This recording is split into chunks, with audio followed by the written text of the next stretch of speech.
Good evening to one and all present here. CLAT PG 2020 question paper was really a very mixed and a balanced paper. 70 questions out of the 120 questions belonged to constitutional law. And even the questions that came from constitutional law in toto altogether were very balanced and very mixed one. If we can see, out of the 70 questions that came which belong to constitutional law, 50 questions were based on awareness or memory of the candidate. They tested the legal awareness or the candidate's consciousness with respect to various concepts of constitutional law. Whereas rest 20 questions were absolutely aimed towards the conceptual clarity or the understanding of the candidate. So in this sense, the constitutional law part of this year's paper was also a very mixed and balanced one, although definitely it tilted more towards memory or awareness of the candidate, but definitely it also gave some space to those candidates who had a very good understanding of the constitution. Coming to the first question, that is the first 10 questions, the first comprehension, as we can see that this is based upon reservation under Article 16. It needs no mention that this particular paragraph, it was taken from the judgment of Siddharaju versus State of Karnataka. Thus, this also answers our first question, and that's why I would say that the first question was absolutely a memory-based question. So it needs no further discussion. Coming to the next question, that which of the following is true in the context of scheme provided under Article 16 of the Constitution relating to reservation in promotion? Coming to the first option, that is reservation in promotion can only be granted to the class of citizens mentioned under Article 16, Clause 4. That is absolutely wrong because reservation in promotion has not at all been discussed in Article 16, Clause 4. Reservation in promotion has been mentioned in Article 16, Clause 4A. Coming to the next option, the reservation in promotion cannot be granted to a class of citizen provided by virtue of Article 16, Clause 1. That's also definitely wrong because 16 Clause 1, as also observed in the Indra Sawhney judgment, is the mother of other sub-articles of this particular Article 16. This Clause 1 is the mother of other clauses. So any person, reservation, as option B says, that is reservation and promotion cannot be granted to a class of citizen provided by virtue of Article 16(1). It's wrong because all those classes of citizen that have been mentioned in Article 16 Clause 1 need precise constitutional protection. For that purpose only their classes have been mentioned in this particular clause. So this would go contradictory to the purpose of Article 16. Coming to option C, the scheme of reservation and promotion can be extended to any class of citizens under the scheme of Article 16 Clause 1. This is the precise purpose of this particular article, and in a way, the purpose of providing the phrase equality in the preamble itself. Thus, option C is actually the correct answer, and thus option D has no value worth discussing. Coming to the next question, that is the union government has issued an office memorandum. It was a particular fact situation kind of question.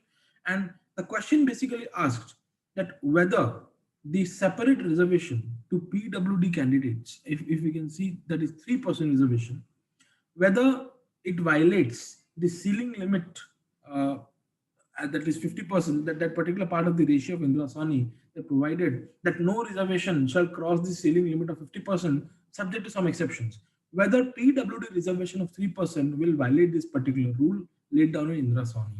But as we also know that the Indra Sawhney judgment, it specifically mentioned that that judgment, it applied only to vertical reservations, and definitely PWD reservation is not a vertical reservation, it's a horizontal reservation. Thus, PWD reservation being horizontal reservation, the option A is correct. Moving to the next question, that is question number 4. What is the meaning of catch-up rule associated with matters of seniority in reservation and promotion? Now, there are two rules which are often contested whenever a matter of reservation and promotion comes into dispute.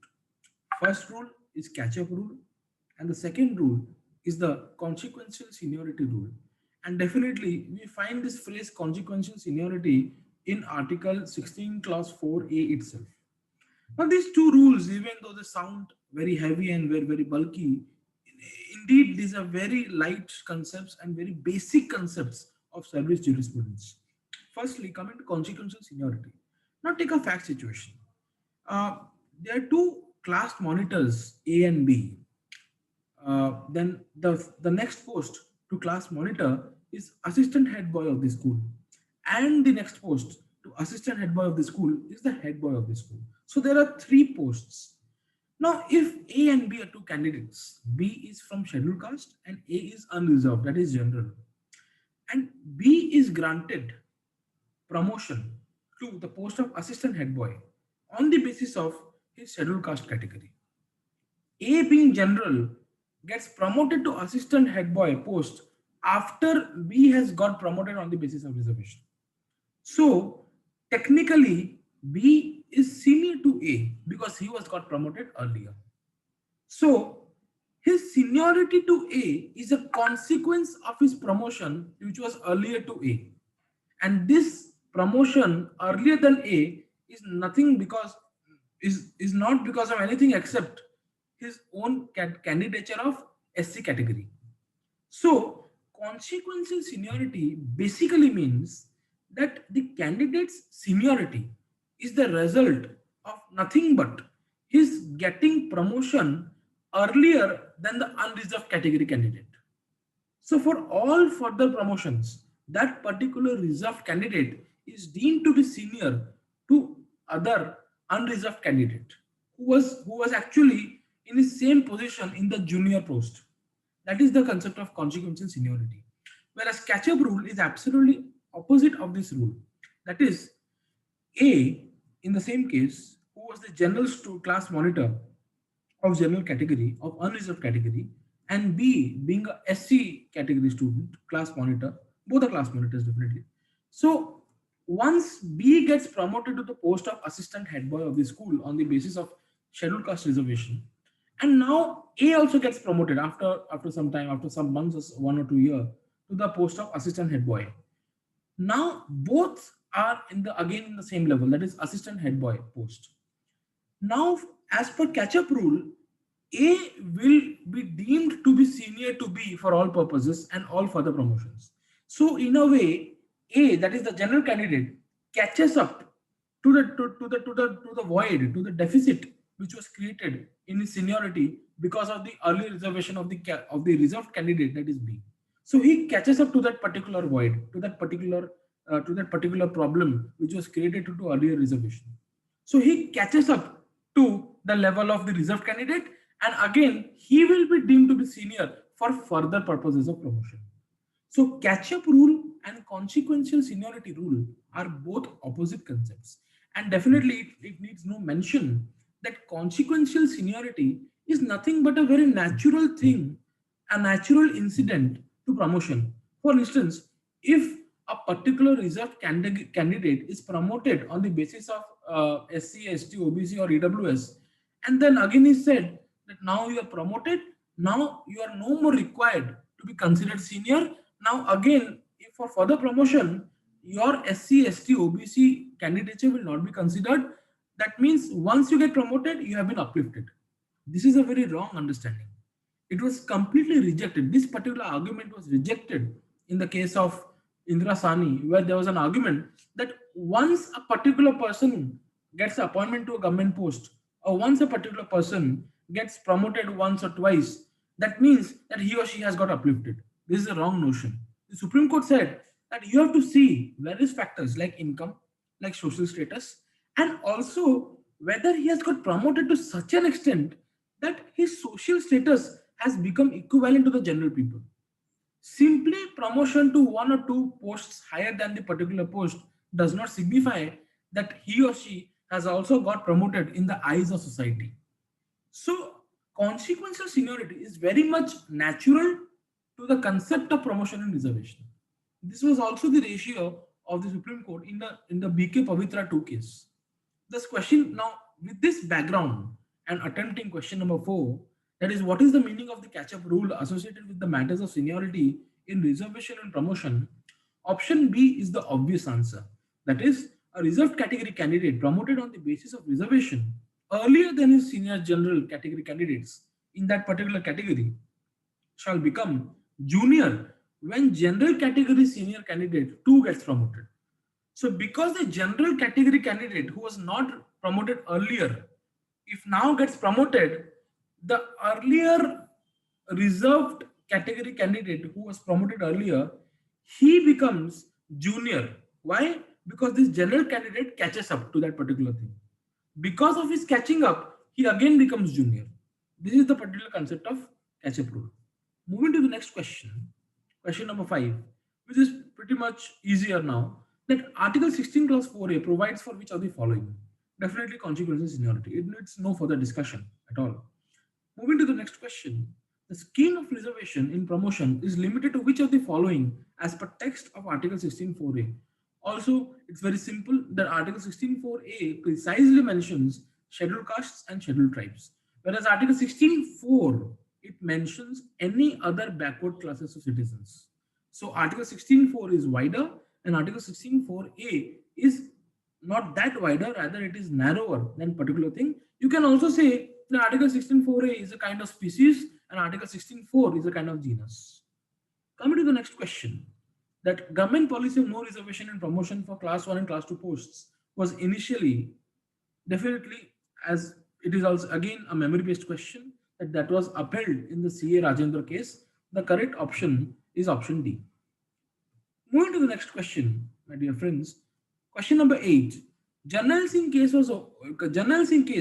overruled the M. Nagaraj case on the issue of, again, M. Nagaraj case, there's a fault with that case because M. Nagaraj case also assumed that even scheduled caste and scheduled tribe category people have to be shown backward by data. Now, this is a problem because Indra Sawhney judgment precisely mentioned that there can be no shred of doubt at all, not a bit of doubt at all, that SC/ST candidate per se are backward. There is no more requirement of any quantitative analysis to ascertain whether a particular scheduled caste candidate or scheduled tribe candidate is backward.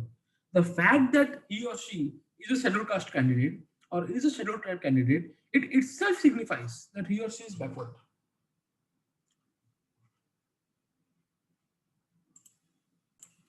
So at this point, M. Nagaraj case, it went in the wrong direction. M. Nagaraj case held that the state has to show quantifiable data to show two things. Firstly, backwardness of the particular person and inadequacy of representation of SC/STs or that particular person claiming the reservation. In this point, that is the state getting obligated to show quantifiable data to determine the backwardness of SC/ST, it is wrong and directly contrary to the ratio of Indra Sawhney, because Indra Sawhney put a bar on any quantifiable data regarding SC and ST because it itself per se signifies that an SC or ST candidate is backward. That was the ratio of Indra Sawhney, and because since Indra Sawhney is a larger bench judgment and M. Nagaraj is a smaller bench judgment, M. Nagaraj on that point, it directly goes contrary to Indra Sawhney judgment and it itself is wrong and was overruled specifically in the Janal Singh case.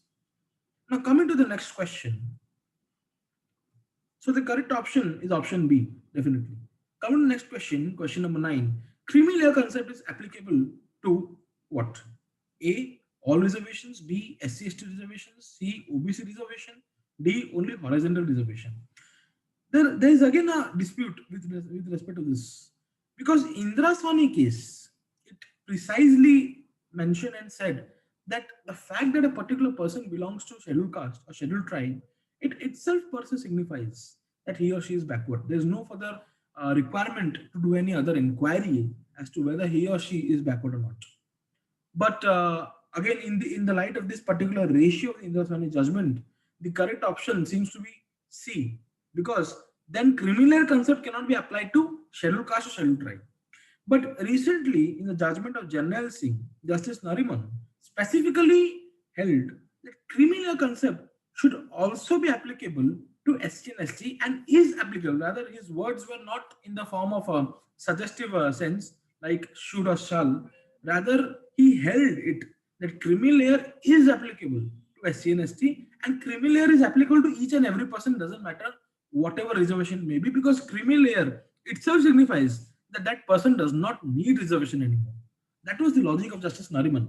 But because why I mentioned that there is a confusion in this area is because Indrasani judgment is again a larger bench judgment, and Janel Singh case Justice Nariman, it is a very smaller judgment, smaller bench judgment. Thus, Indrasani prevails, and still creamy layer is not applicable to SC/ST reservations. Thus, the correct option is option C, that is OBC reservation. Moving to the next question, question number 10. Now, question number 10, if you see, it's not related to the passage as such, and it's not related directly to Article 16 as such. Rather, the question in this particular case of Vivekanand Tiwari was what should be held as the unit for reservation in a university. The prevailing argument till that point of time, when the decision was pending before the court, was that university as a whole is the unit. But again, it goes contrary to logic, because even within an university, there can be, I mean, university cannot show the correct mode of representation of reserved categories of unreserved category, because in one department there might be no reserved category. I mean, only unreserved category, and only economically and socially empowered and entitled people might be there in one particular department or one particular faculty. Whereas in other department of the university, it might be representative mostly of SC, ST, OBC, and no general candidates. So there is again no uniformity. One department might be representative of general population, whereas other departments might be representative of SC, ST, OBC, there being no uniformity.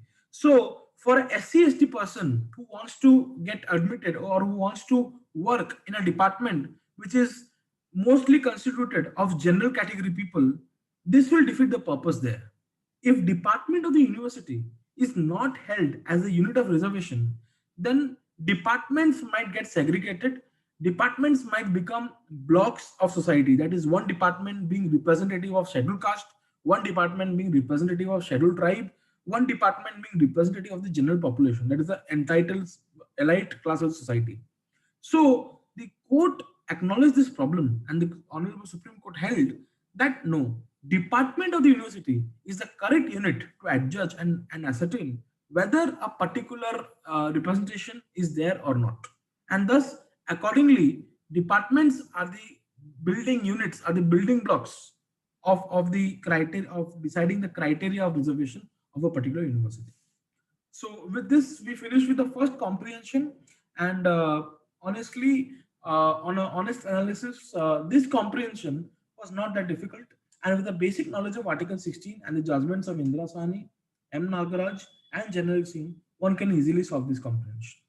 Coming to the next comprehension, it can be seen that, as we know, the recent hue and cry of Harakari of this particular Prashant Bhushan dispute, that he had actually tweeted two things. One in relation to Honorable Chief Justice's Hanley Davidson picture, and another with respect to Supreme Court, as per him, with respect to Supreme Court's attitude in not delivering justice by keeping the Supreme Court in lockdown, failing to give justice by keeping the Supreme Court in lockdown. That was his perspective. And for this particular two tweets, he was also pulled up by the Honorable Supreme Court, and he was convicted with a fine of rupee 1, which was signifying the guilt of the guilt, which signified the condemnation, the moral indignation of the Supreme Court with respect to Prashant Bhushan's deeds of tweeting these two things. And rupee 1 was the fine imposed, signifying the nominal, because it was not expected that Prashant Bhushan, such a senior advocate, would actually tweet these two tweets. But again, after Supreme Court convicted him, there was again a large hue and cry from the opposite school of thought belonging to the bar, that there's no more independence of the bar, and all those things came up. And the Supreme Court, it imposed a very nominal fine to show. Supreme Court also balanced the two things. It also listened to the bar, because we know bar is again one part of the treasury of what we call delivery justice or Supreme Court being sentinel qui vive. One reason that the Supreme Court is still successful today as sentinel qui vive is a very rich, knowledgeable, and very efficient and dedicated bar. So Supreme Court often also listens to the bar and keeping the bar's opinion into a very into highlight and also showing its own moral indignation.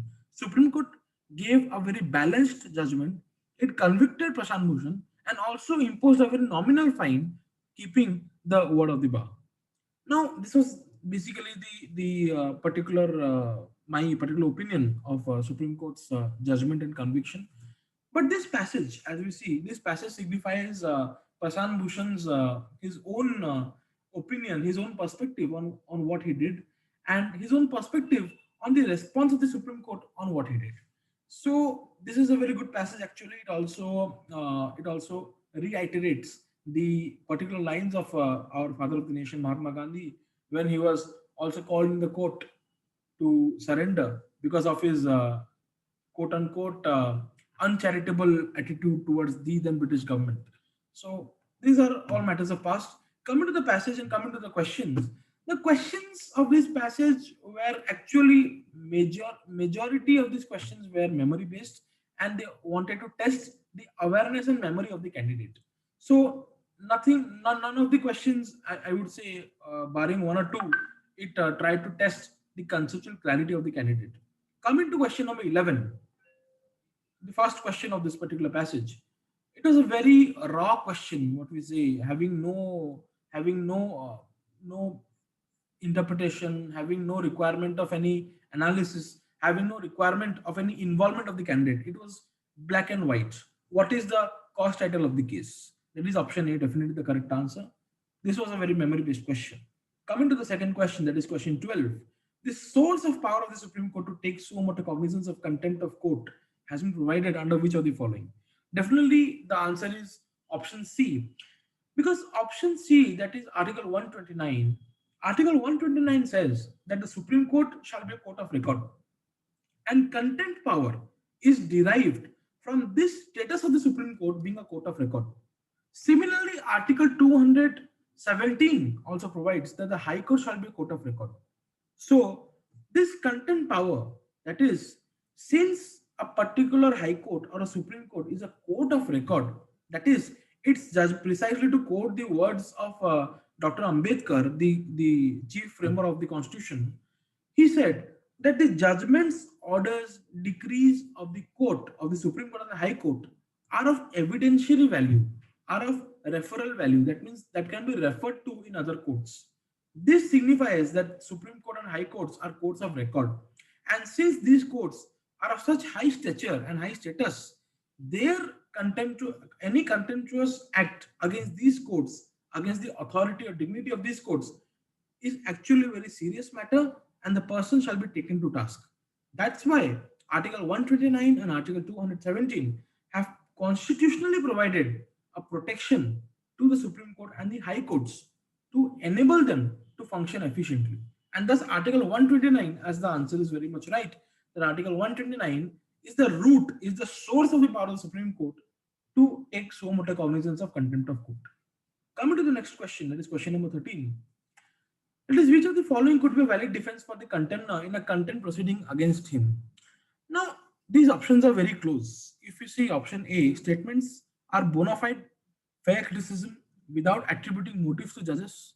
Option B, statements are personal opinion of the person and do not have the capacity to influence the thinking of public at large. Option C, statements are based on the quotes from retired judges of Supreme Court. And option D, that the statements are mere opinions which do not actually fall within the category of scandalizing the court. Now, clearly options C and D are very much ridiculous and frivolous because this cannot stand in court even for a second. If one says that what I say is based upon the quote of a retired judge, it does not carry any value at all because in the eyes of law, everyone are equal.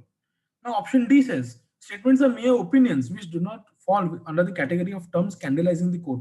This is a very subjective matter, and this is not the sole determination of the contemner.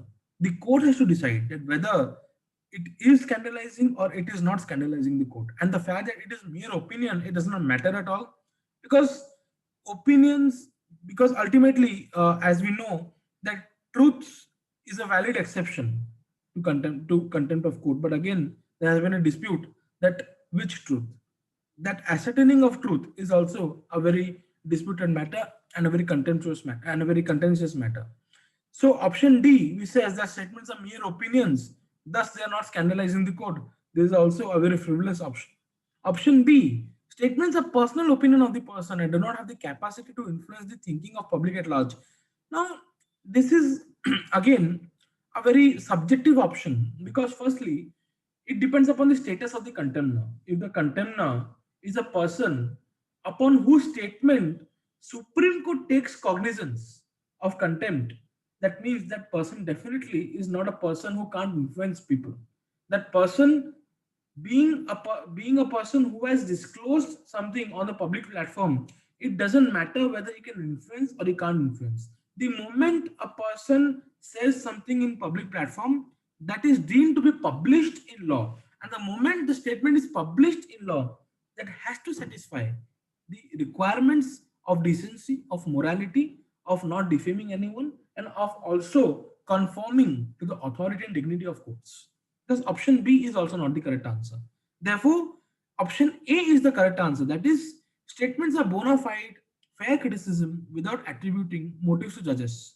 Thus, bona fide criticism, as we know, is a reasonable restriction to the content power of the courts. Thus, option A is the correct answer. Moving to the next question, it's again a very memory based question.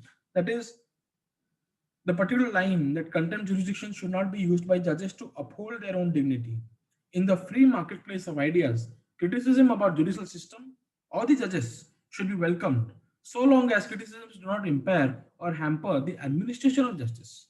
Now, this quote has been might have been quoted in many judgments, and from this quote, it also appears that this might be the line of Justice Chandrachud. And thus, it's a pure memory-based question, as we know. Thus, option B is the right answer as provided. Moving to the next question. Which of the following can be stated as not true about the intent of the contemner as mentioned in the passage above? Now, this is also a very subjective question. But again, uh, let's come to the options first. Option A, which of the following is not true? Right, this is to be kept in mind. He believes in the dignity and independence of judiciary and his act further strengthens his belief. Option B, his statements hold the sanctity of the institution to be of utmost importance and his action will uphold the same. Option C, he compares himself with the father of the nation, Mahatma Gandhi, and puts himself at the same pedestal. Option D, his statements are criticism of an individual and not the institution itself, and such criticism is quintessential for a healthy democracy. Now, option A, B, and D are actually true of the intent of the contemner, that is Prashant Bhushan in the instant case. If you read the passage, you can gather option A, B, and D, that Prashant Bhushan definitely would have kept these things in mind, whatever, while delivering whatever he has delivered. But certainly, by quoting Mahatma Gandhi, he never compares himself with Mahatma Gandhi. He has simply quoted one particular perspective and one particular emotion of Mahatma Gandhi while he was delivering his uh, testimony to the court. And by simply quoting a person, one does not compare himself with that person. Thus, option C definitely is the right answer, as option C certainly was not the intent of the contemner while deposing that particular statement. Come to the next question. That is a comparison of freedom of speech and expression. It basically provides and it basically asks that which of the following actually freedom of speech and expression has been provided in the US Constitution also and also in the Constitution of India. Now, the First Amendment of the US Constitution, it provides for freedom of speech. But there, it's only freedom of speech and not expression. Whereas Article 19(1)(a) of the Indian Constitution, it provides for both freedom of speech and expression. So the word expression is missing in the US Constitution. Moreover, the First Amendment is worded in a negative tone. That is, if I may particularly read,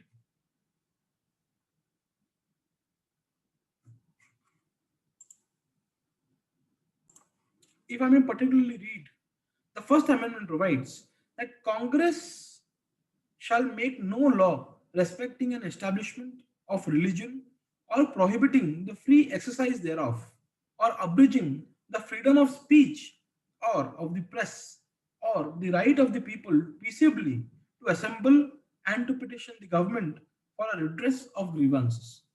Now, it can be observed that Congress shall make no law regarding abridging the freedom of speech.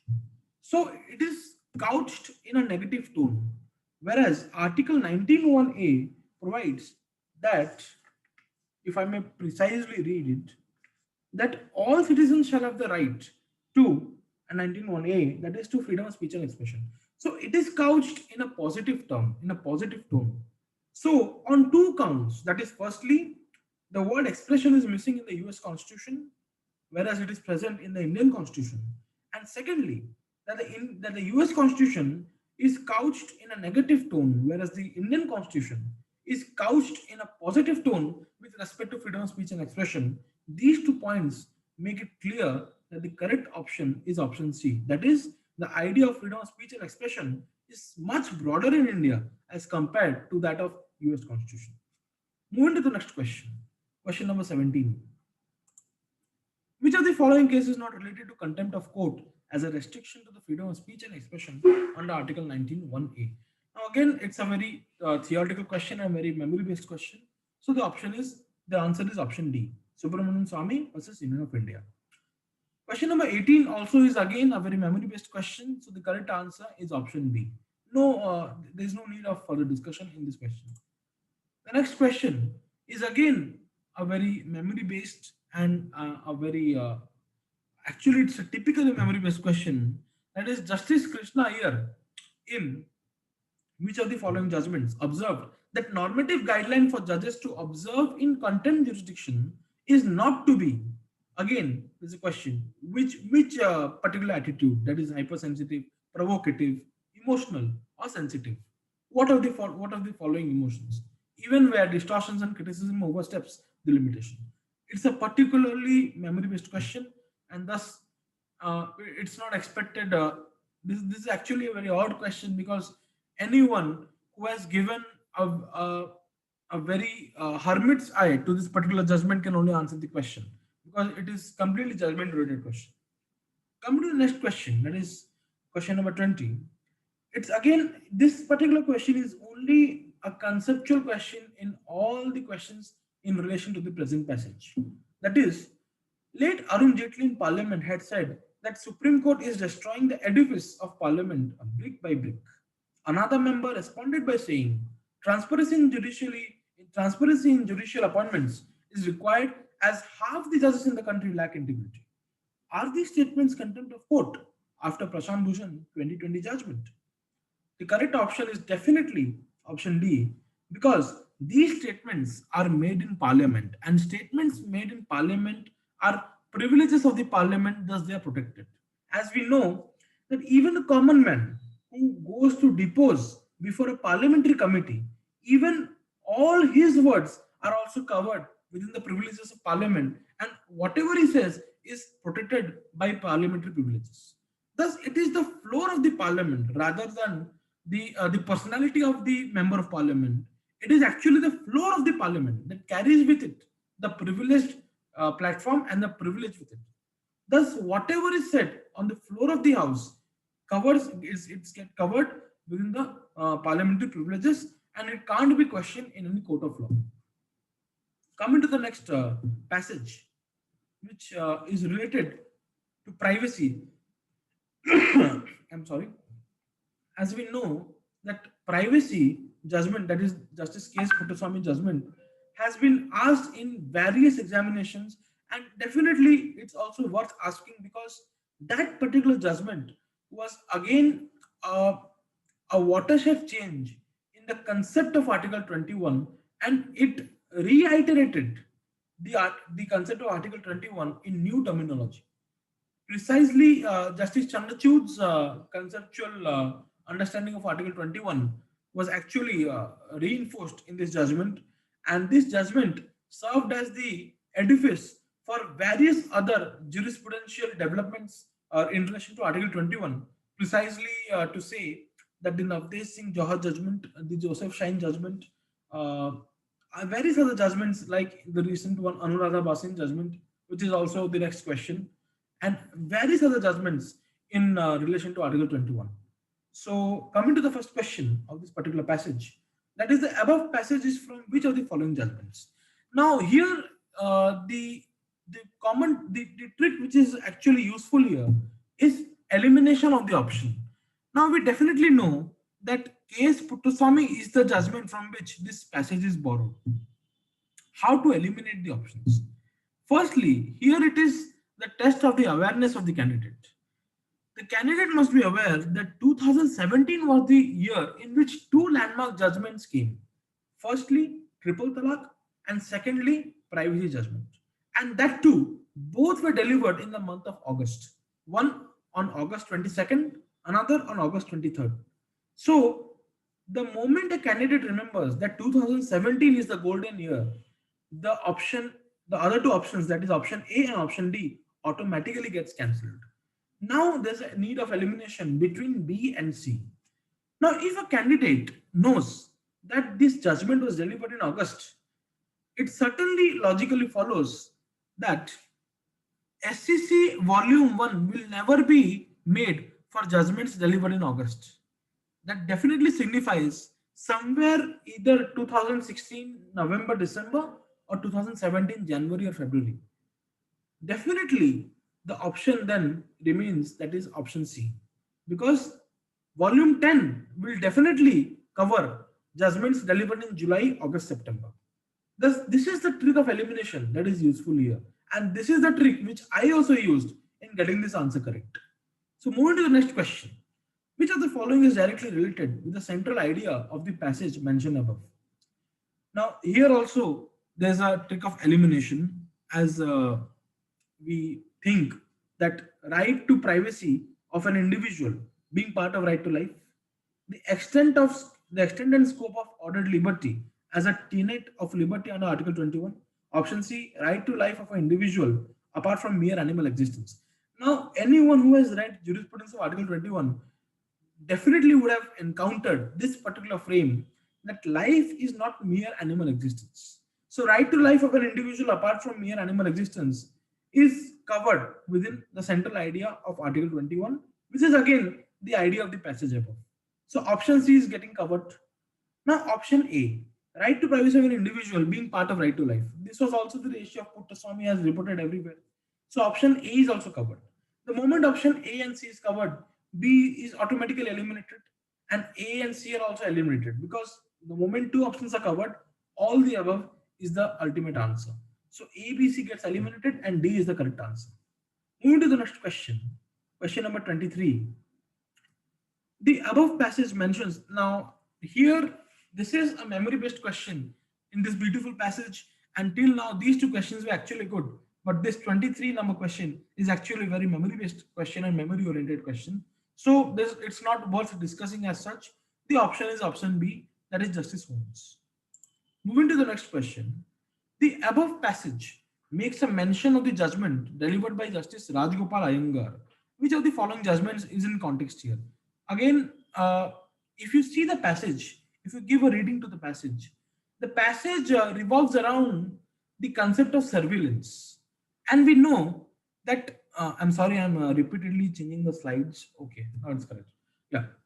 As we know that the passage is centered around the concept of surveillance, and the judges which have delivered the judgment in the passage, they look the concept of surveillance with the lens of privacy, with the lens of Article 21. And as we know that surveillance was the central fact situation in Khadak Singh case. So anyone who has even a modicum of idea of the facts of Khadak Singh case would definitely have the right answer. Thus, option A is the right answer. Coming to the next question. Which of the following is not an interpretation of the right to privacy as explained by the Supreme Court in Puttaswamy judgment? Now, this particular answer here, even the trick of elimination might fail, because here options are very, very close. If we see option A, that is here option A and D, are definitely not the answers, because definitely option A and D are an interpretation, are interpretations of privacy as laid down in the Puttaswamy judgment. The confusion lies between option B and C, because firstly, C definitely has the answers also C. Coming to C first, the privacy of an individual recognizes an inviolable right to determine how freedom shall be exercised. Now, the privacy of an individual recognizes an inviolable right to determine how freedom shall be exercised. This means that privacy is absolute, it is inviolable, it cannot be violated at any instance. Certainly, this is not the theme, this is not the particular motive, or this is not the particular concept that has been laid down in Puttaswamy judgment. Puttaswamy judgment, it emphasizes the importance of privacy and privacy being an aspect of right to life, but it does not say that privacy is the ultimate of everything and it cannot be violated at any instance whatsoever.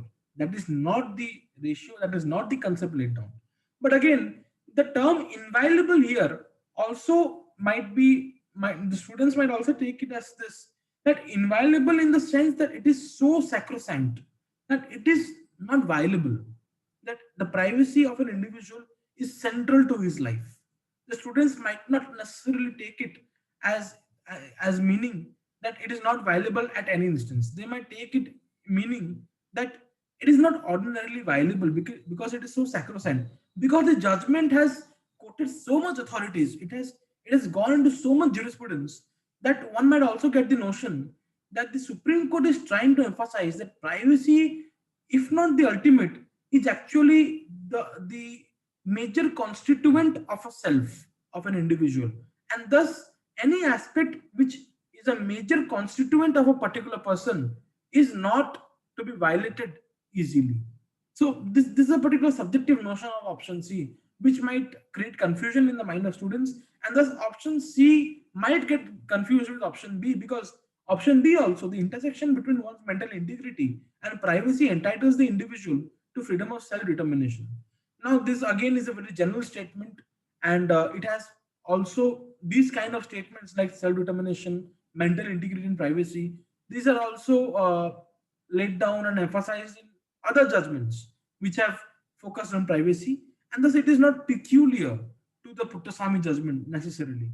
So there might be a confusion between B and C, but definitely again, as C is more stronger by our logic which I just discussed now, C is the right answer. Now moving to the next question. This is question number 26. Which of the following is true in relation to the scope of newly evolved right to privacy? Answer is definitely option A, because right to privacy cannot, if I just read the option A says the right to privacy cannot be denied even if there is a minuscule fraction of population which is affected. Option B, the majoritarian concept applies to constitutional rights, and the courts must adhere to the majoritarian view. Option C, one's sexual orientation is undoubtedly not an attribute of privacy. And option D, right to privacy is an unrestricted and inviolable right outside the fetters of any state. Certainly, option B, C, and D are not the right answers, because these are completely contrary to the constitutional morality. This is completely contrary to whatever has been laid down in the Puttaswamy judgment. And option A is actually the right answer, specifically from the perspective of the LGBTQ community, because this minuscule fraction of population, the LGBTQ community, was said in the Nas Foundation case, that is in the Delhi High Court judgment of Nas Foundation. It was argued that this particular LGBT community constitutes minuscule fraction of the society. So it doesn't matter at all that Section 377 bars intercourse between them, because they are a minuscule minority. What the precise phrase was, they are minuscule minority of the society. So option A is the right answer, specifically with respect to LGBTQ community, because LGBTQ community was also emphasized in the privacy judgment, that is Puttaswamy judgment, and also in the subsequent judgments of precisely the Navtej Singh George judgment. So right to privacy cannot be denied even if there is a minuscule fraction of the population which is affected. Even if there is a single individual who is affected unnecessarily and unconstitutionally, right to privacy comes to his or her protection. So option A is definitely the right answer. Moving to the next question, question number 27. Again, it's a it's a very theoretical, very memory-based question, so it needs no discussion as such. Option 28 is also a very memory-based question, as anyone who has read Justice Chandrachud's opinion can definitely answer this question. Question number 29. Question number 29. Which of the following is not a tenet of the term life under Article 21 of the Constitution? A. Right to die with dignity. B. Right to live with dignity. C. Freedom of sexual orientation. D. Right to reputation. In reality, if you see, all the four are covered within life, and all the four have been held to be covered within the meaning life appearing in Article 21. I have provided in the last slide.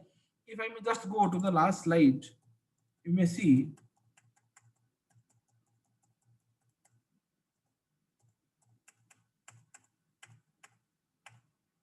Yeah, question number 29. These are some of the objections which I have framed in this year's CLAT PG 2020 paper, and I have found three objections.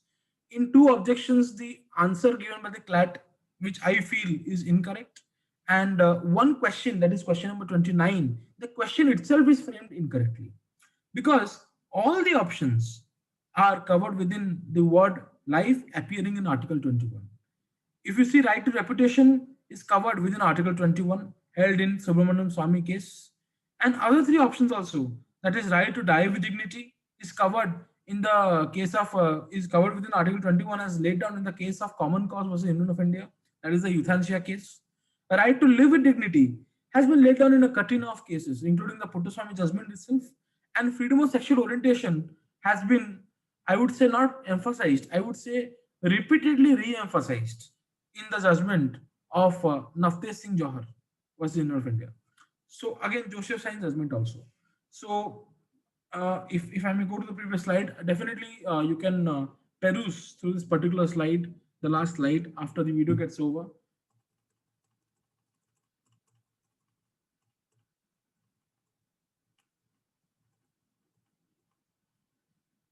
Yeah. So question number 29, all the options, that is right to die with dignity, right to live with dignity, freedom of sexual orientation, and right to reputation, all are covered within the term life appearing in Article 21. And thus, as there is proof that all are covered as I have provided the case laws, so technically if we see, the question itself is framed wrong, but as CLAT answer key provides, option is D. I find it unintelligible to digest that the correct option is option D. Moving to the next question. Again, it's a theoretical question and it's a memory based question. So anyone who has read the Puttaswamy judgment in toto, and it's actually too much memory based, very unreasonable in this in sense that which of the judges has emphasized on food preferences in the judgment. Now it's a bit unreasonable as it goes too much into memory of the candidate, and so what we can't do anything. Still, the option we have to go with the answer, that is Justice Chirameshwar. So the correct option is option D.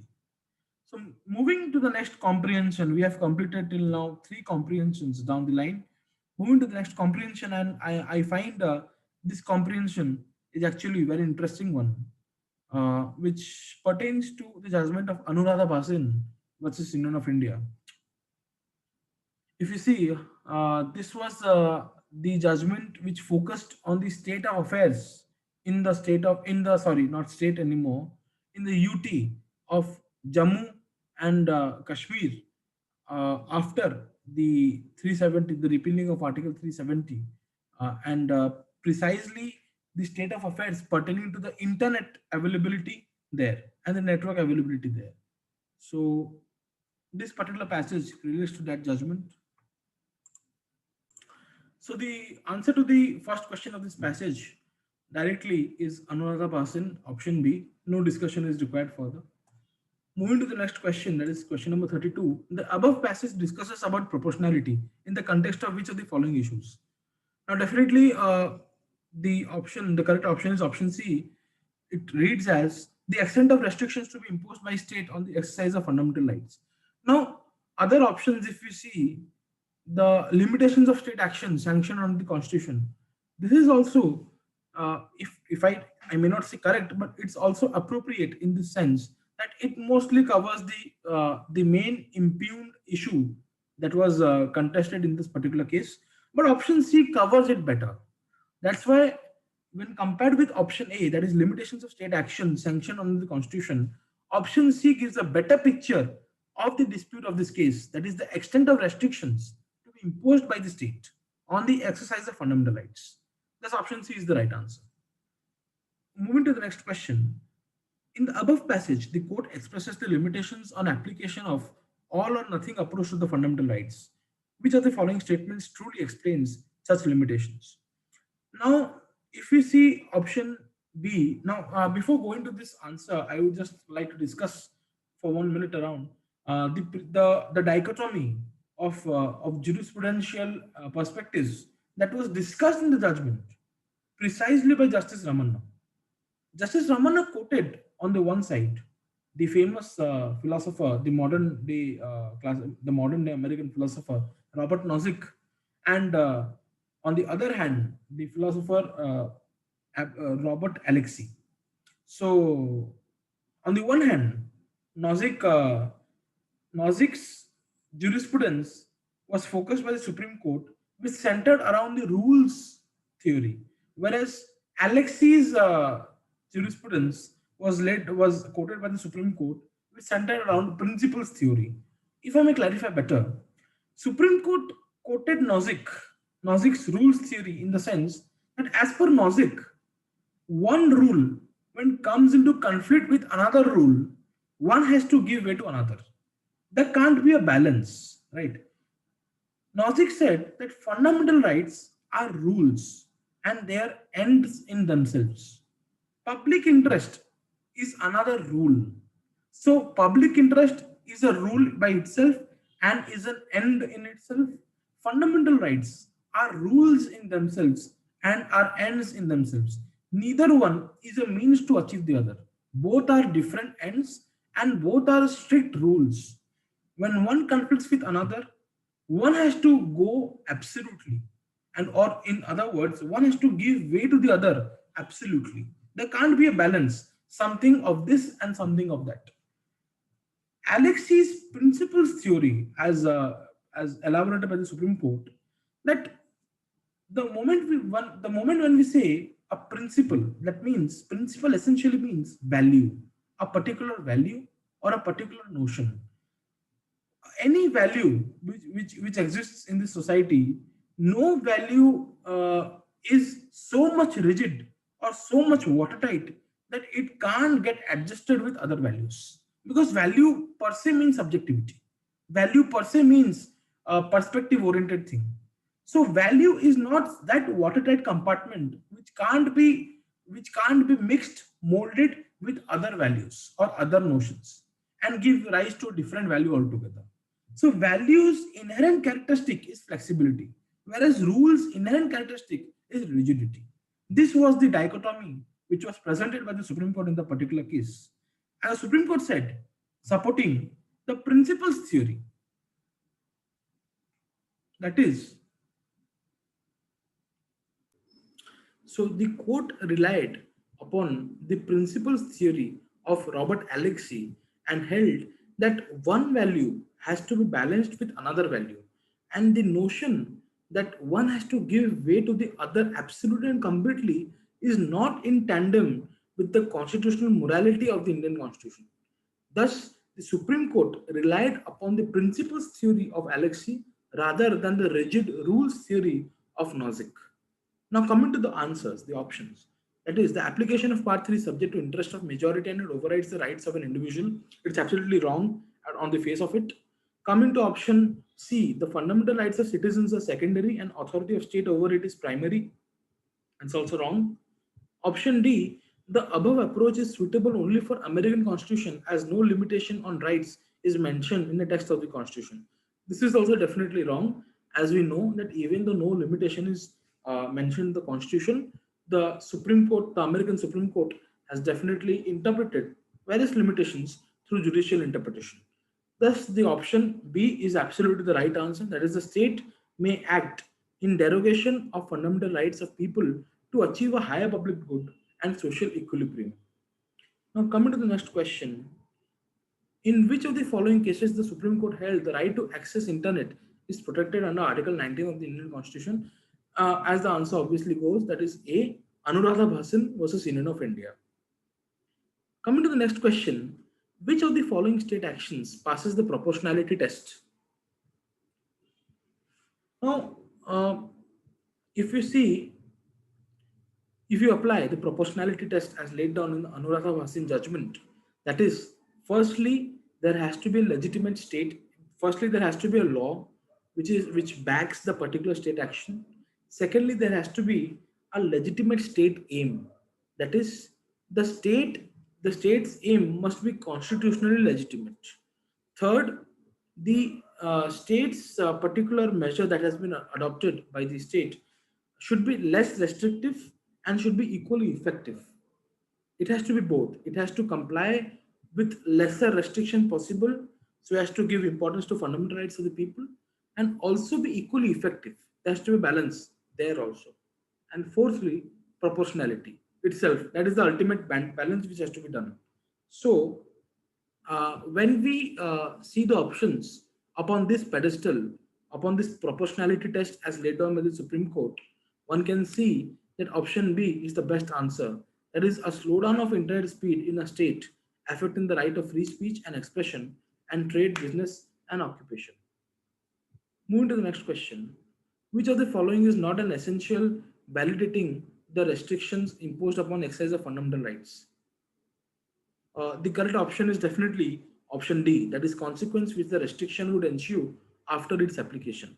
As we know that legality, as I just reiterated, legality that is backed by law, need that is legitimate state aim has to be there, and third, proportionality. These three are constituents, essential constituents, which are required to satisfy proportionality test. And proportionality test is required to satisfy any restriction of fundamental rights. So, in a way, these three are the minimum requirements for any state action which imposes a restriction of fundamental rights of people. So, answer D is the obvious answer. Moving to the next question, the right to access to internet is useful for exercising which of the following fundamental rights? It needs no discussion, definitely all the above. The next question, question number 38. That is, again, it's a memory question. Anyone who has read the judgment of Anuradha Bhasin will definitely recall that option A is the right answer. That is, the designated authority under this suspension rules of 2017. Rule 2B of these rules provide that Secretary to the Government of India, Secretary of Ministry of Home Affairs to the Government of India, is the designated authority who is empowered statutorily to pass any order suspending any telecom service in the state. So it needs no further discussion. Option A is the right answer. Moving to the next question. Definitely, again, this question is actually testing the awareness of the candidate. That to what extent the candidate has followed the changes, the geopolitical, the constitutional, the legal, and the social changes of Jammu and Kashmir after, especially after the amendment of Article 370 and removal of all the special privileges that was available to the people of state of Jammu and Kashmir in in difference to the other people of India. So this was the question which tested the current awareness, the general understanding of the candidate with respect to Jammu and Kashmir. So option B definitely is the right answer. That is, no bill can be introduced in the parliament for the alteration of the boundaries of the state without the consent of legislature of the state of Jammu and Kashmir. Definitely, this was one privilege which was removed by virtue of the amendment of Article 370 on 5th August 2019. So option B is the right answer. Moving to the next question. Which of the following is not true in relation to Jammu and Kashmir Reorganization Act 2019?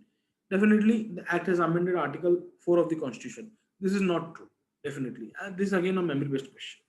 So, overall, this passage was definitely easy and it also tested basically the memory and the awareness of the candidate. So, moving to the next passage, which which tested to some extent and to good extent the understanding and the conceptual clarity of the candidate.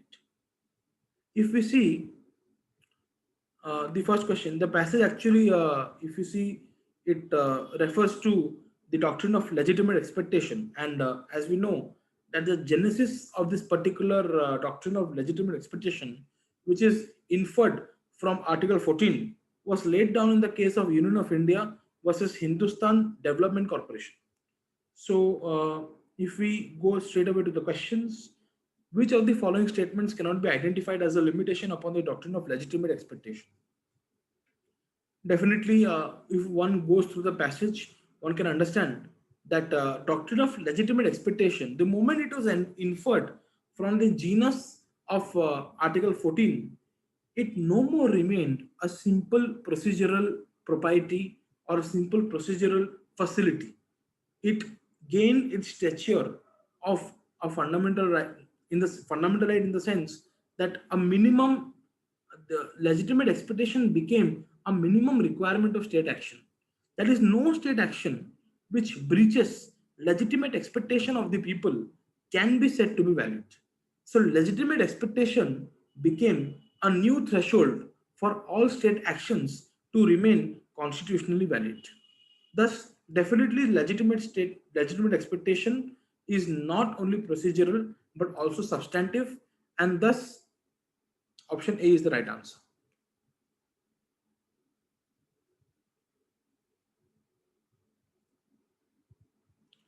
Moving to the next question. Which of the following is not true in relation to doctrine of legitimate expectation? Again, it's a very memory-based question. That is Monith Ispat case, as everyone knows it. Moving to the next question. Which of the following cases can be traced as the origin of doctrine of legitimate expectation? Again, what we pronounce it as Skimit versus Secretary of State for Home Affairs. This is the origin of this particular doctrine, especially CA signifies Court of Appeal, so it traces its origin from England. So option B is the right answer. Moving to the next question, and this question also I have found that the answer key of CLAT is incorrect with respect to this question. Again, if I may go to that slide, but first let us focus on the question. Which of the following is not a ground for judicial review of a discretionary action of an administrative authority in India? That is, which of the following is not a ground for judicial review for invalidating state action? That's the simple question. So the first option is failure to exercise discretion. Second is abuse of discretion. Third is breach of natural justice. Fourth, none of the above. So, as per the answer key, a breach of natural justice and excess or abuse of discretion, these two grounds are grounds for judicial review. But as per the answer key, failure to exercise discretion is not a ground of judicial review for Administrative Authority of India. But as if I may go to the last slide, you may see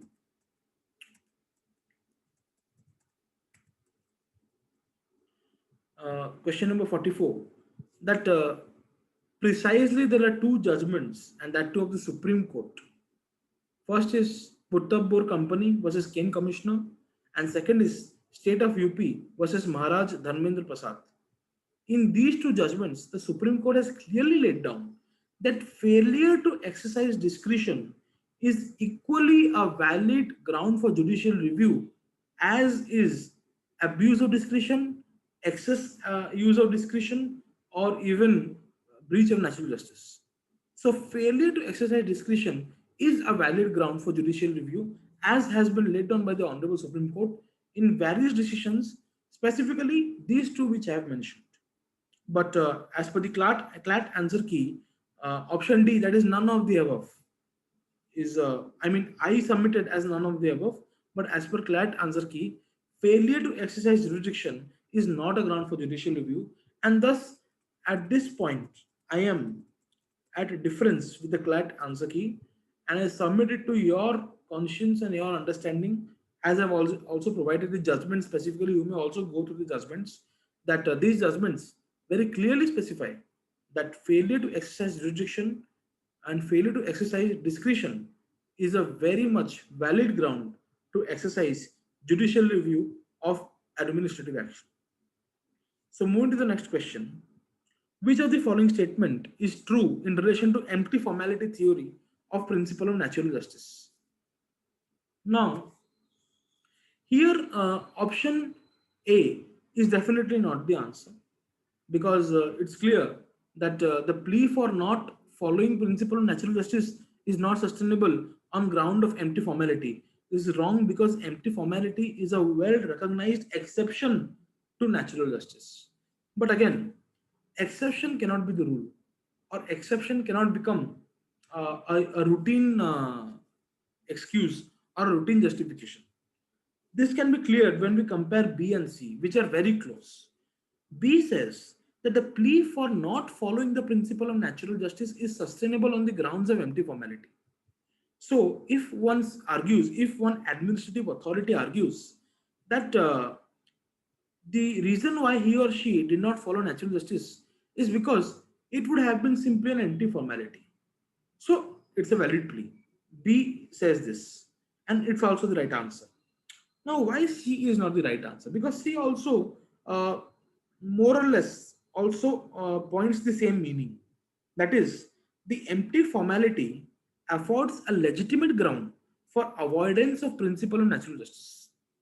Now, C says that empty formality is a legitimate ground for avoiding following of principle of natural justice. But it is not as simple as it seems so, or as it sounds so. Because if I may elaborate on this point, that empty formality does not say that merely because if following natural justice it serves as empty formality, don't follow it.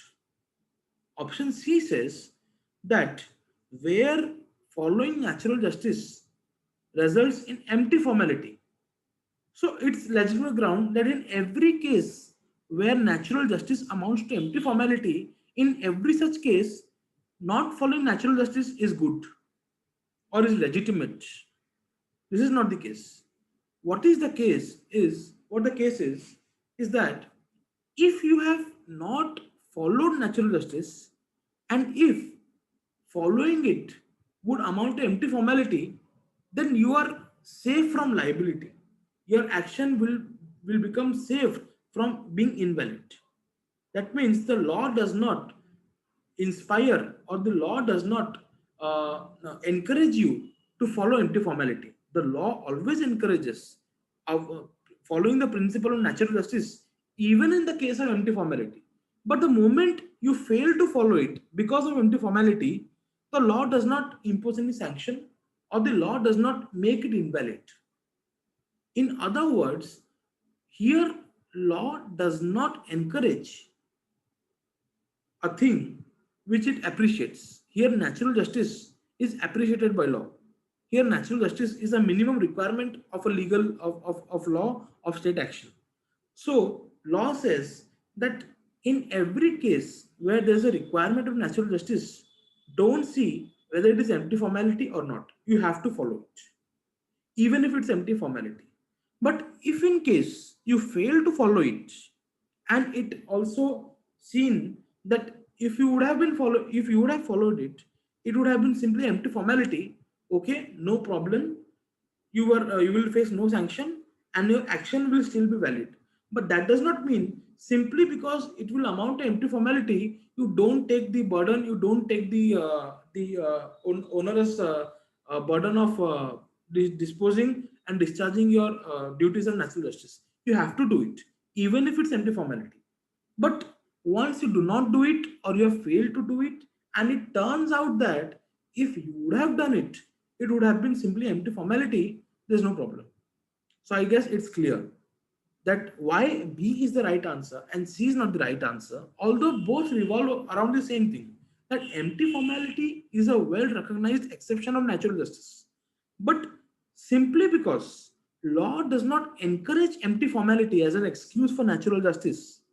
That's why C is not the right answer, because if C becomes the right answer, then in every case where it is also easy for a state authority to follow natural justice, and where in that case it would have been empty formality, the state will simply give the excuse of empty formality and not follow natural justice, even where it is very easy for it. That is the precise purpose why C is not the correct answer and B is the correct answer. Now moving to the next question. What is the meaning of a writ of certiorarified mandamus? Now, what I experienced that I tried to logically deduce the meaning of this particular writ while appearing for the exam, because I also did not know the meaning of this particular writ. So I tried to break down the particular words. Firstly, certiorarified. That means a remedy which has the nature of certiorari, and again mandamus, a remedy which has the nature of mandamus. Now, as per these characteristics, option C is the right answer, because any remedy which carries both the characteristic of certiorari and mandamus, and initially it is certiorari type, then becomes mandamus, that is the best answer. And as per this characteristic, option C fits to be the right answer. That is a simultaneous writ to quash a decision and also to give a direction. Thus, for question number 46, option C is the right answer. Moving to the next question. Which of the following is not a ground for holding a delegated legislation as invalid? It's very simple on the face of it. Option A is the correct answer. That is Parent Act delegates non-essential legislative functions. This is the right answer, as it's not a ground for holding delegated legislation as invalid. Now move to the next question. Again, the next question is a memory-based question. One who has read the judgment of A.K. Kripaik versus Union of India, which is a very landmark judgment in this area, he or she can easily answer the question. Move to the next question again. Question number 49. Which of the following is not an essential condition before pressing the doctrine of estoppel into service? Yeah, into service or benefit contract. Now, this is also a very easy question, as anyone who has read, as discussed in the earlier question also, that anyone who has read the doctrine of legitimate expectation and who has gone through the jurisprudence of legitimate expectation and estoppel can easily answer this question. The answer is option D. The representation must have been made with the intention of not fulfilling it. This is not an essential condition before pressing the doctrine of estoppel. Moving to the next question, and yes, this was the question which actually uh, reflected the anguish of some of the students who were also appearing for CLAT. Surprisingly, I was not one of the students because I did not appear for NLAT. But yes, it did carry the pains, the anguishes, the surprise, the particular dismay of some students who appeared both for NLAT and also CLAT. So, all this apart, these are other things. Coming to the question, suppose students filled up JEE mains form for 2020. Due to repeated postponements of JEE, IIT Kharagpur decided to opt out of JEE mains and conducted its own separate test. On which of the following grounds the decision of IIT Kharagpur can be challenged? Now here, definitely A and D are not the answer at all. They're not even the consideration at all. So if you see option B and C, these are very close. And actually, if you see option, I mean, I also confused a bit between these two options. And actually, I marked option C as my answer, which also I got it wrong as the option. The correct answer that is provided is option B. But you can see both options are more or less correct. I have not provided this question in objections definitely, but I feel that B and C are mostly close answers, because both are derived from Article 14, that is manifest arbitrariness and legitimate expectation. Both both the foundation of both the doctrines is upon the edifice of doctrine of reasonableness, because reasonableness does not say that you should be arbitrary. Reasonableness does not say that you should be fickle-minded and you should act always contrary to whatever you have said or promised earlier. That is legitimate expectation. So, in a way, option B and C are very much close in this sense. So, for the sake of CLAT, option B is the correct answer. Moving to the next passage, we have completed by now 5 passages and 50 questions, out of which one I believe was actually understanding and conceptual based, whereas other four were predominantly memory based and awareness based of the candidate.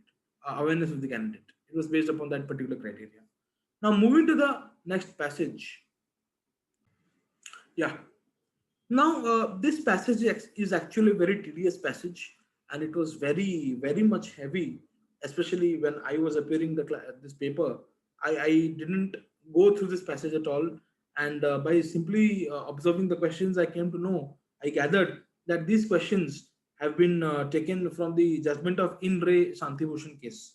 So, anyone who has read the In Re Shantibhushan case judgment would definitely answer the questions in relation to this passage. Now, coming straight away to the first question of this passage, that is question number 51. It's very simple. It's black and white, not a gray at all. Not gray at all. If you see, the question is very straight. Consider the following statements. CJ is the boss of High Court judges. It's never the case. CJ is superior to other judges of Supreme Court. It's also never the case. And option statement number three. CJI and other four members of collegium for appointment of judges in Supreme Court are equal. Yes, this is the case actually. And Chief Justice is one among equals and vested with many administrative powers. This also I do not feel is the right statement, because Chief Justice is first among equals, not one among equals. Thus, on the face of it, we can see statement 1, 2, and 4 are not right, whereas statement 3 is absolutely correct. Thus, option C is the right answer. Moving to the next question, consider the following statements. A bench of the Supreme Court must follow, just 1 second, yeah. A bench of the Supreme Court must follow decision delivered by a bench of a larger or even equal strength. In case, statement number 2, in case of inability to agree, the only option available is to refer the matter to the CJI, requesting that a larger bench be constituted to resolve the conflict. This basic principle of statement number 3 was laid down in the case of Daudi Bohra community of state of Maharashtra. Which of the statement is correct, or of the statements are correct? Now, all the statements are correct, because these are very basic knowledge questions. Anyone who has read law for 5 years can definitely answer this question. And these, especially statement 1 and 2, they pertain to what we call judicial discipline. And judicial discipline demands that there should not be interbench and rather also intra-bench conflict. Conflict in the sense that definitely within benches, there is definitely a culture of dissenting opinions. That is permitted definitely, but more precisely, statements 1 and 2 point to discipline in the sense that interbench conflicts, any bench which is larger than the previous bench has the freedom to overrule or distinguish from that particular bench's judgment. Whereas where there is a conflicting opinion between two benches of equal strength, then judicial discipline demands that there shall be a reference to the Chief Justice to constitute a larger bench and to finally decide the question of law. Thus, these are basic attributes of judicial discipline, which we all definitely know, and it demands no further deliberation. Thus, option D is definitely the right answer. Moving to the next question, that is, consider the following statements. The Constitution does not make CGI master of the roster. Statement 2, the Supreme Court rules vests in CJI the power of master of roster.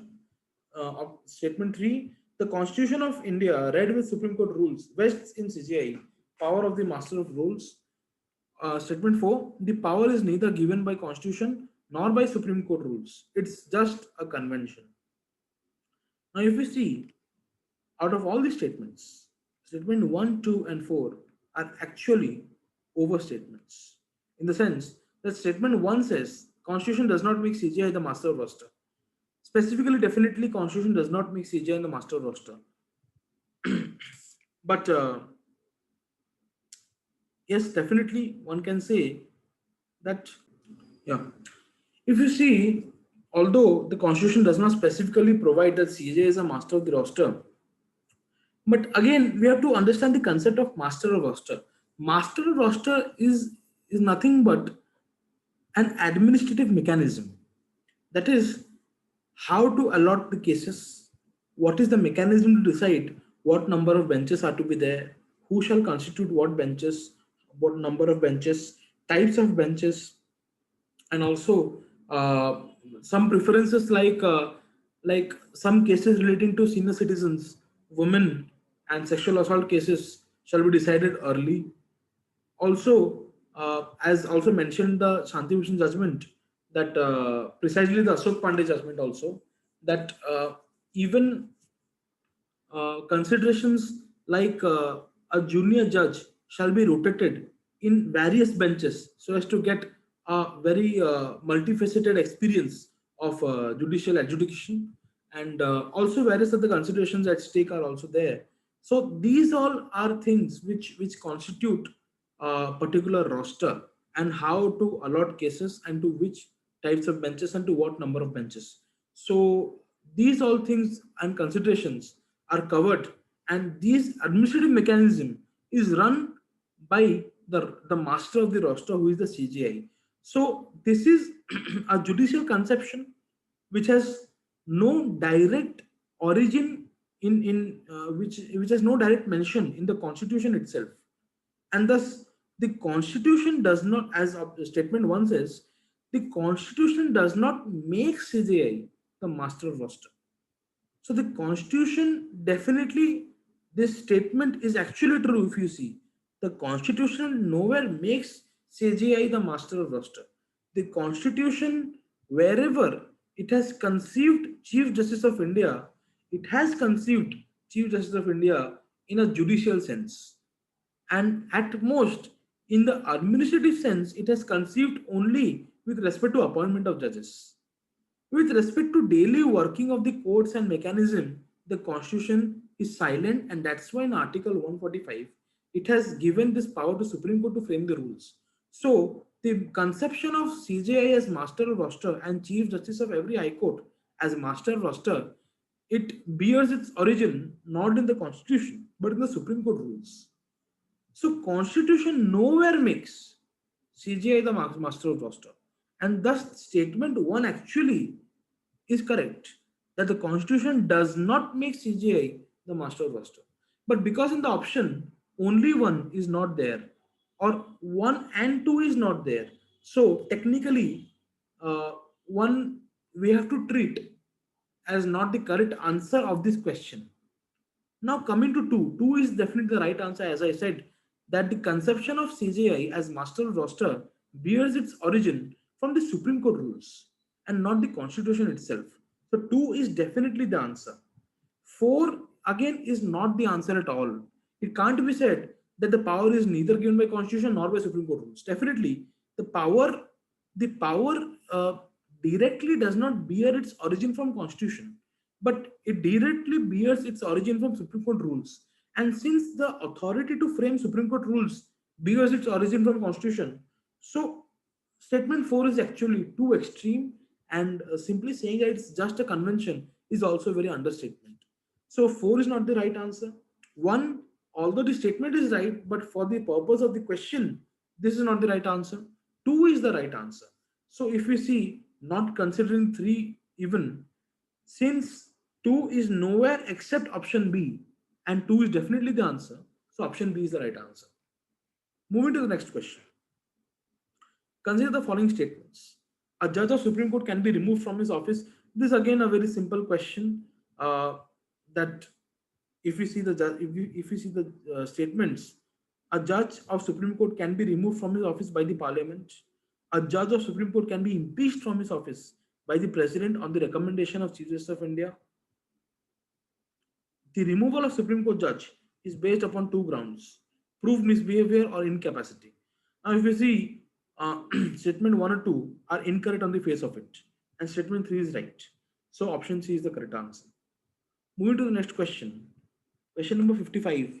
55 again is a very tricky question actually, because the confusion lies between option B and option D, because CGI is actually bound by conventions also definitely, and CGI as master of roster must act fairly, justly, and reasonably. So acting fairly, justly, and reasonably is again a law, and conventions are also parts of law. So the statement that the Greeks, though free, were not absolutely free, they had a master called the law. So here law can be conceived as both things, conventions and the duty to act fairly, justly, and reasonably, that is non-arbitrary manner. So in this sense, option B and D actually very much near and very much confusing in this sense. But because convention do not directly form a part of law, although conventions are an origin of law, judicial and precedents and conventions are origins of law definitely, and law bears its root from conventions. But the duty to act fairly, justly, and in non-arbitrary manner is itself the law. Conventions, whereas it is one of the sources of law, the duty to act fairly, justly, and non-arbitrarily is itself the law. So option D is more nearer to the question from option B, and thus option D is the right answer. Moving to the next question. Supreme Court rules framed under Article 145 provide CGI as the master of rules. These rules cannot be challenged as per Justice Dinakaran's judgment, can be challenged before the President of India, who is appointing authority of CGI and other judges. Rules made by the court violative of fundamental rights may be struck down as ultra vires the Constitution, as per Premchand Garg case of the Supreme Court, and Supreme Court is supreme and no authority can question it. D is definitely not the answer, and B is also is not logical because can be challenged before the President of India, who is appointing authority. Now, simply because President is the appointing authority of the judges, every action of the judges has to be can be challenged before the appointing authority bears no logic, because at least not for the judges and judiciary, because judges and judiciary, when acting judicially, do not form part of state, so technically their actions cannot be challenged anywhere. And to the extent that they are serving themselves in administrative capacity, definitely there are courts again. So appointing authority is nowhere a forum for them. So option B is also not correct. B and D leaving remains option A and option C. Now, honestly, while appearing the exam, I did not know about the Dinakaran judgment as such, but I knew option C because I had read Premchand Garg case, and the ratio in Premchand Garg case was that the ratio was the facts, particularly if I first focus on facts. The petitioner in that case, he challenged a particular rule of the Supreme Court rules that provided for a particular fee to be paid first, only after which the petition would be held as filed to the Supreme Court, and then the proceedings would continue. So the condition precedent, even for a writ petition that is which alleges the violation of fundamental rights, one condition precedent for filing of such a writ petition was payment of a prescribed fee. Now, this particular rule was challenged before the Honorable Court, and the Honorable Court held that this rule, it impedes the right of every person in this territory to approach this court of justice and this court, the highest court of the land, alleging violation of fundamental rights. And as we know, Article 32, as Dr. Ambedkar had said, is the soul of the Constitution, because approaching the Supreme Court for violation of fundamental rights is so sacrosanct that it itself is a fundamental right which is invaluable at all, which cannot be suspended, right? Thus, this fundamental right being of such an important stature, the Supreme Court held that that particular rule is unconstitutional. Thus, since I knew this particular judgment, this particular ratio, I thought that this particular option is the right answer, and thus option C is definitely, as I correctly believed, is the right answer. Moving to the next question, in S.P. Gupta vs. Union of India, it was held that word consultation means, as this again is a memory-based question, and one who has read the judgment would definitely agree that option B is the right answer. That is ascertainment of opinion. Consultation was held as concurrence in the second judge's case. That is the presidential reference case. Precise. Sorry. No, presidential reference was the third judge's case. It was actually the Supreme Court Advocate on Record Bar Association. That was the second judge's case, and in that case, uh, consultation was held as concurrence. Whereas in the first judge's case, that is SP Gupta case, consultation was held as ascertainment of opinion of the judges.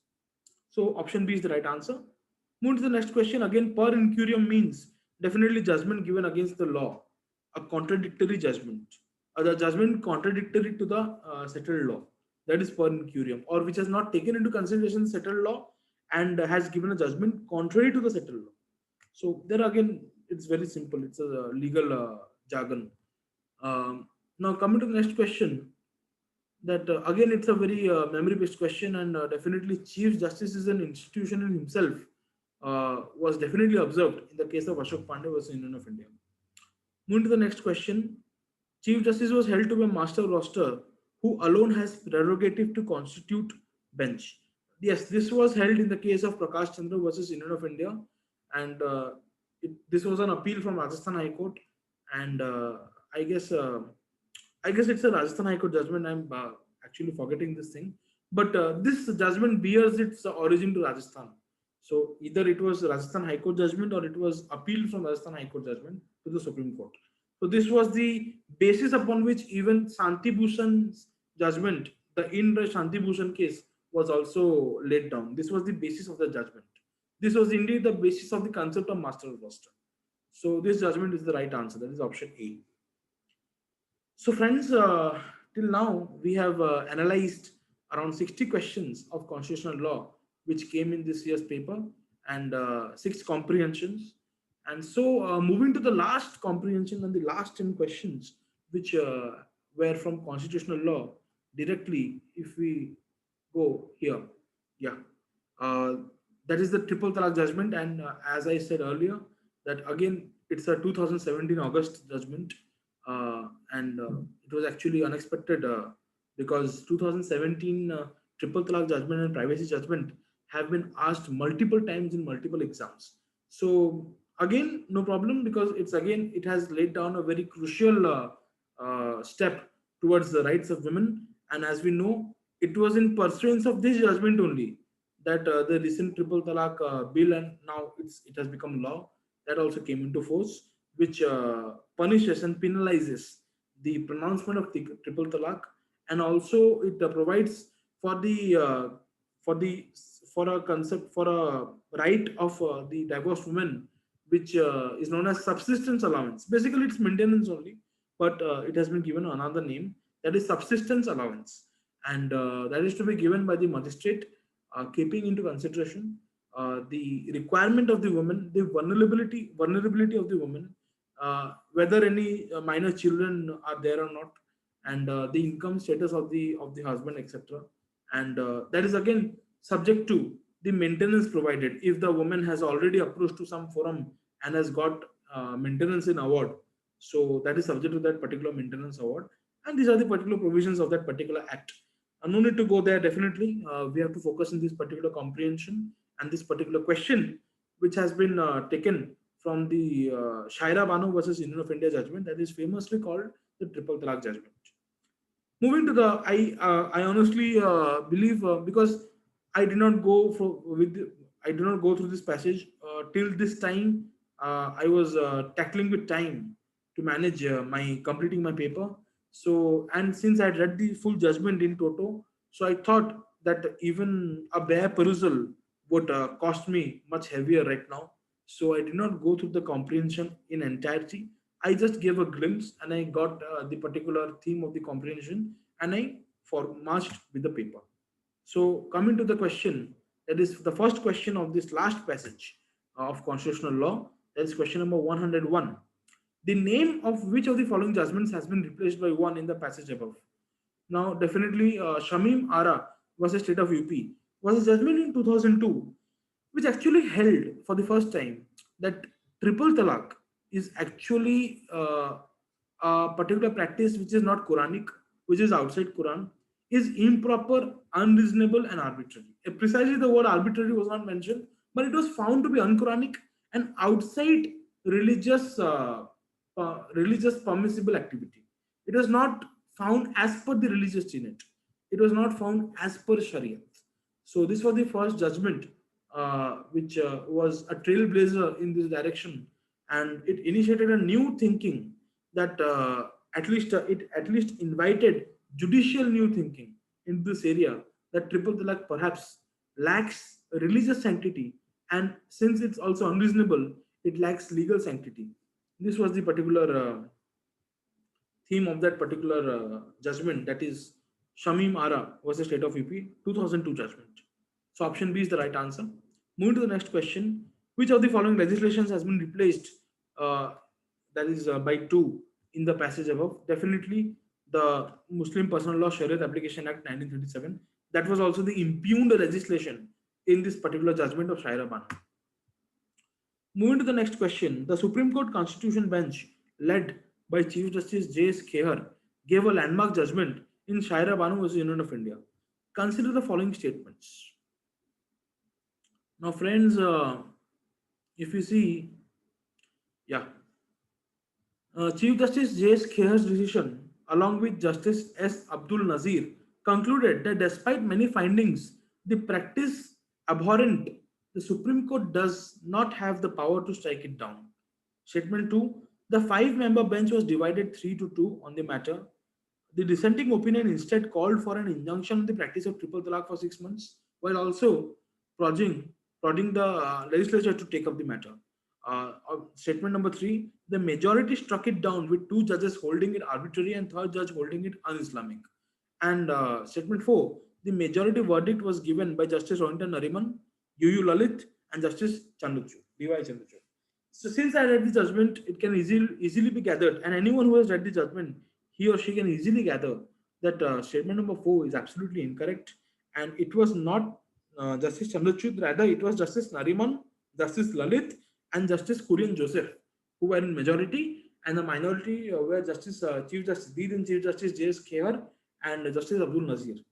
So option 4 is incorrect, and thus, I mean, not option 4, sorry, statement 4 is incorrect, and statement 1, 2, and 3 are correct. So let us see option B, that is 1, 2, and 3 are correct. So option B is the right answer. Moving to the next question, as we know, friends, everyone know that that talaq Hasan, talaq Hasan are and talaq biddat, these are three types of talaqs, very much commonly and well known in the legal circle. And as we know, talaq Hasan and talaq Ahsan, these extend over three tours. One tour means the time gap between two lunar eclipses or two lunar moons. What we say, two lunar moons. Generally, the period of menstruation. So, talaq Hasan and talaq Ahsan, these two types of talaq are stretched over three menstruation cycles or three menstruation periods, or in other words, three three lunar periods. So, statement number 1, it provides that talaq Ahsan means three consists this consists of three pronouncement of divorces made during a tour, that is one tour.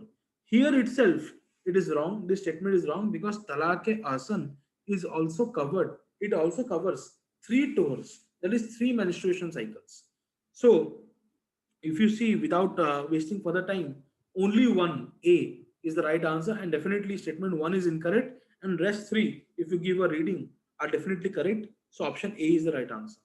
Moving to the next question, definitely without going to the question itself, with respect to the case of State of Bombay versus Narasu Appamali, the judgment was silent, and Justice Nariman specifically mentioned that there will be another occasion on which the Supreme Court will peruse upon this particular judgment, the constitutionality of this judgment, and the various broader questions raised in the judgment. And one, or rather, the most broadest question that was, or the most contentious question that was raised in the judgment was whether personal laws were covered within the fundamental rights chapter. And this is precisely the question in the instant passage. Thus, option A is the right answer. That in the case of State of Bombay versus Naru Sapamali, it was a Bombay High Court judgment.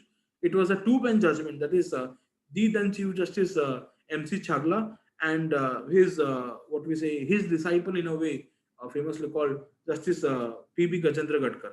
Both it was division bench judgment, and whereas Justice Chagla held that personal laws is different from customs, and customs are covered specifically within laws under Article 13, and personal laws are different, and personal laws are not covered within Part 3. And Justice Gajendra Karkar had held that this distinction is frivolous and personal laws is similar to customs and personal laws is covered within Part 3. So it was a contentious issue. It's still a contentious issue, and this was the question raised in the judgment. So the correct answer is option A, that is State of Bombay versus Narasu Appamati. Moving to the next question, what does the phrase res integra connote in the above passage? And definitely answer is option A, that is issues of law which have not been decided or untouched by dictum or decision. On the face of it, this is the right answer. It needs no further discussion. Question number 107 also is a very memory based question, and anyone who has read a family law a little bit will definitely recall this line, that introduction of constitutional law in the home is most appropriate. It is like introducing a bull in a china shop. It will prove to be the ruthless destroyer of the marriage institution. This particular two or three lines, this phrase is very much famous, and it was held in the famous case of Harvinder Kaur versus Harminder Singh Chaudhary, as we everybody know. And some even the ratio of T Sarita case also shared a similar tone, but these precise words were not there in that case, and thus there might arise a confusion between option A and option C, but option A is the right answer. Moving to the next question, that is, which of the following statement is correct? Hindu marriage, again, it's a very raw question, very straight black and white question, and the option is definitely option D, that is 1 and 3 are correct, and it needs no further discussion as per my knowledge. Moving to the next question, what is the meaning of khula in the above passage? We know definitely there are different types of divorce in Muslim law. The most famous one is definitely talaq, which is divorce by the male spouse. There are other kinds of divorce, that is mubarat, that is khula, and all these are mentioned in the Sharia Application Act 1937. And khula is that particular kind of divorce which is given by a woman, and it means separation from a husband, and it is actually the initiative of the woman spouse. So option A is definitely the right answer. Now, coming to the last question of the last passage that belong to constitutional law, that is, pick up the correct statement. Muslim women cannot get divorced on the ground of cruelty. Hindu women can get divorced on conversion. Again, this is a very raw statement, a raw question. I mean, it's a very theoretical statement, and we know that there are 13 grounds of divorce in Hindu law, and there are 9 grounds of divorce for women in Muslim law. So it's simply statutory knowledge. This question tests your statutory knowledge, and this option B is the right answer. Definitely, that Hindu women can get divorced on the conversion to any religion by her husband. Conversion by itself shall not dissolve marriage of Muslim woman, but she can obtain divorce on other grounds after conversion, such as cruelty, impotency, disappearance, etc. So, friends, here we come to an end, and definitely I would like to give a perusal at least to these three questions. And 96 I was unable to cover because I am sticking to constitutional law part of the paper, and my other friends of Lex Templum, the other faculty members of the academic team of Lex Templum, would definitely cover the criminal law part of this paper. And question number 96 is also a very confusing and contentious question of this year's paper. So this was all, friends.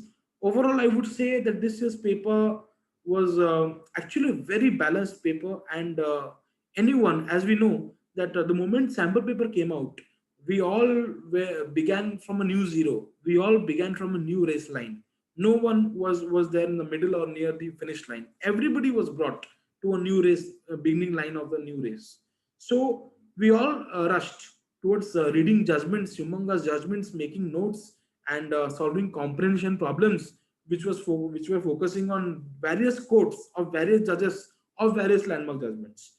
But amidst this rush in reading and digesting uh, and just gulping in all these humongous judgments, some some people might have forgotten that, as was emphasized by Dr. Faizan Mustafa also in his videos, that this year's paper is going to test the basics of the student. And this year's paper has indeed tested the basics of the student, because anyone who has studied for 3 to 4 years of his law school has definitely done well in this paper. And this paper was very much balanced. And this year's paper, especially constitutional law, I would say that anyone who has a very normal knowledge of constitutional law, and who is regularly updated with live law and other legal updates, would have definitely scored fairly well in this paper. And especially talking about other areas like criminal law and jurisprudence, those were also very much general in nature, and those did not demand any specialized knowledge in those areas. Yes, definitely constitutional law, with respect to some judgments like Anuradha Bhasin, like reservation to some extent, and contempt passage also to some extent. It indeed tested the memory of the candidate, and to some extent, only judgment read students would have had an edge over these questions. But on a general note, in a nutshell, I would say that this year's paper was really a very much balanced and mixed paper. And constitutional law, as it has also been earlier, has dominated the paper, as it can be seen that out of 120 questions, 70 questions were on constitutional law. So let's see, the counseling process is over, the admission process is also going to be over. I hope everybody has secured whatever due was there to them. Destiny has given everyone's their own due.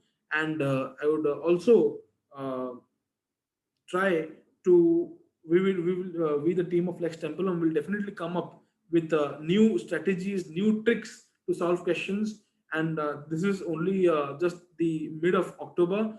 Let us expect, when the syllabus of CLAT 2021 PG will come out, we expect that, personally I expect that by the starting of the year 2021, in first 1 or 2 months, the update will come.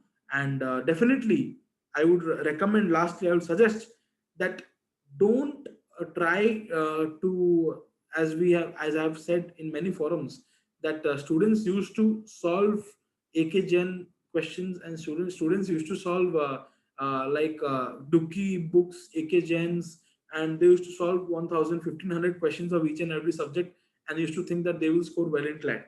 Now, days for those students are over. Days for those strategies are over. And now the particular CLAT consortium is aimed towards actually testing candidates on their basics and fundamentals. And I would definitely suggest that from now onwards, please keep updated yourself with the legal updates. Try to imbibe and instill within you the habit of reading judgments in full. Try to analyze the issues in the judgments, and also have your own perspective, because that will also help in the subjective area.